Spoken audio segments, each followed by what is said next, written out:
Bom, pessoal, dando continuidade à aula passada,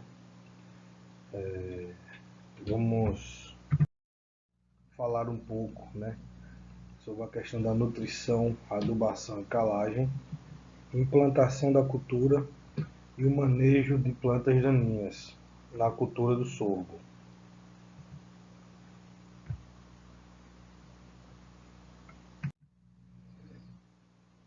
Bom,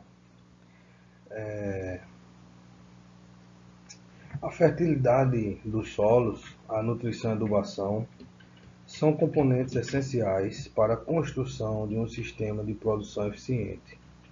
A disponibilidade de nutrientes deve estar sincronizada com o requerimento da cultura, em quantidade, forma e tempo.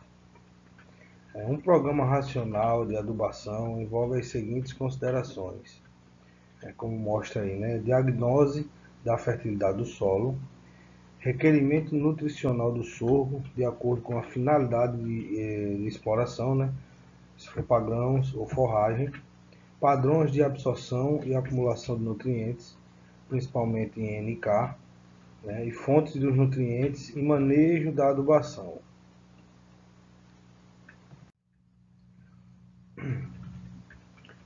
O requerimento nutricional varia diretamente com o potencial de produção. Por exemplo, os dados apresentados na tabela dão uma ideia da extração de nutrientes pelo sorgo. Então, observa-se que a extração de nitrogênio, fósforo, potássio, cálcio e magnésio aumenta linearmente com o aumento da produtividade e que a maior exigência do sorgo se refere ao nitrogênio e potássio, seguindo-se do cálcio, magnésio e fósforo. Então, devido ao fato da cultura de culturas com maiores rendimentos extraírem e exportarem maiores quantidades de nutrientes, como mostra na tabela, portanto, necessitarem de doses diferentes de fertilizantes. Então, nas recomendações oficiais de adubação para a cultura do sorgo no Brasil, as doses dos nutrientes são segmentadas conforme a produtividade esperada. Para uma boa resposta da cultura, é essencial o uso de adubação. Então, para o sorgo, utilizar fontes com NPK é importante, tendo em vista serem os elementos de maior exigência da cultura. O nitrogênio é absorvido durante quase todo o ciclo vegetativo do sorgo, sendo que o período de maior necessidade se inicia entre os 30 a 40 dias após a emergência da planta. Então, por esta razão, recomenda-se o seu parcelamento em duas épocas distintas, ou seja, um terço no plantio para suprir a planta nos primeiros estádios de seu desenvolvimento e o restante aos 30 a 40 dias após a emergência, o que coincidirá com a época do início da formação das panículas. Então, ponto este de real importância no processo produtivo do sorgo. Se tratando do potássio, deverá ser aplicado nos sucos de plantio, evitando seu contato com as sementes, tendo em vista o seu efeito salino e danoso para a germinação das sementes. Quando na presença de estresse de umidade, recomenda-se acompanhar a evolução do nível de fertilidade do solo através da análise química. Então, as adubações potássicas na base de 30 a 60 kg de K2O por hectare. Então, são recomendados para o cultivo de sorgo granífero, ajustando-se a quantidade em função da análise do solo. Para o sorgo forrageiro, se usa adubação orgânica em no mínimo de 10 toneladas por hectare. Bom, a absorção de potássio apresenta um padrão diferente em relação à de nitrogênio e à de fósforo, com a máxima absorção ocorrendo no período de desenvolvimento vegetativo, com elevada taxa de acúmulo nos primeiros 30 a 40 dias. Então, pode ser aplicados a lanço, na pré-semeadura como adubação corretiva, no suco de semeadura, como adubação de manutenção, e na combinação desses métodos. Então fica a critério aí do seu manejo.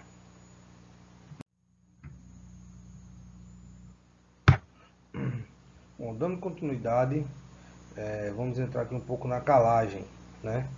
Então, na calagem, recomenda-se para a cultura do sorgo deixarem uma saturação de base de 70% para o seu ótimo desenvolvimento, né? Então, com a prática da aplicação do calcário, objetiva-se basicamente a redução da solubilidade de certos elementos tóxicos, alumínio ou manganês, que em determinadas concentrações podem limitar a produção. O neutralizante mais empregado para eliminar a presença dos elementos tóxicos é o calcário calcítico ou dolomítico, né, apesar da existência de outros materiais. O calcário dolomítico, além de neutralizar o alumínio, fornece cálcio e magnésio ao solo, elementos essenciais à nutrição mineral das plantas. Alguns estudos têm evidenciado que a relação ideal entre os teores de cálcio e de magnésio do corretivo deve variar de 3:1 a 5:1. Normalmente, a necessidade de calagem tem sido estimada por duas metodologias básicas: eliminar apenas o alumínio trocável e elevar o pH do solo a um determinado valor, né? Então, a ideia básica da primeira metodologia é a de que, em solos minerais intemperizados, o alumínio é o principal componente de acidez. Então, na segunda metodologia, como o objetivo é elevar o pH a um determinado valor, a quantidade de calcário é maior. Além do alumínio, outros componentes de acidez do solo terão que ser neutralizados. Então, na escolha do corretivo, deve levar em conta os seguintes aspectos: o poder relativo de neutralização total, né, conhecido como PRNT, a relação cálcio-magnésio e o preço da tonelada do PRNT. O PRNT estima a eficiência total do material corretivo através do valor neutralizante. Então, o preço do corretivo em função do PRNT pode ser calculado através da seguinte expressão: né, preço dividido pela tonelada vezes 100 sobre o PRNT. Então, isso vai ser igual ao preço real do corretivo.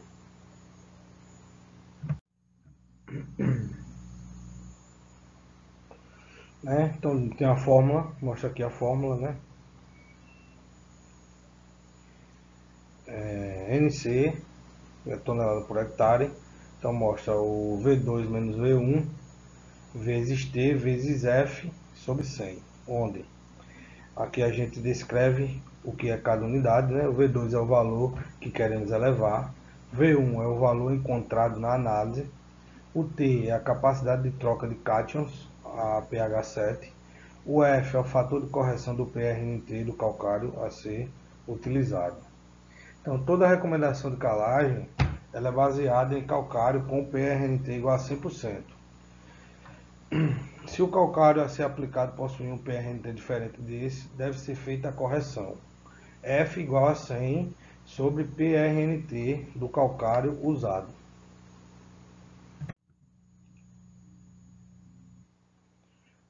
Bom, aqui mostra os sintomas de deficiência de nitrogênio, né? Vocês podem observar aí na foto.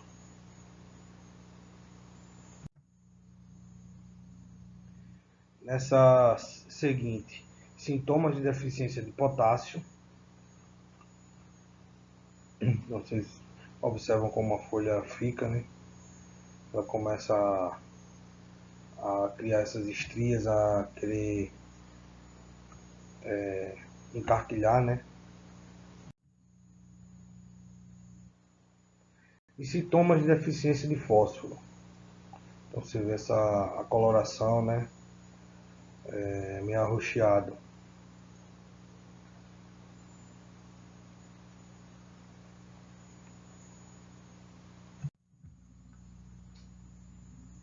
Dando continuidade,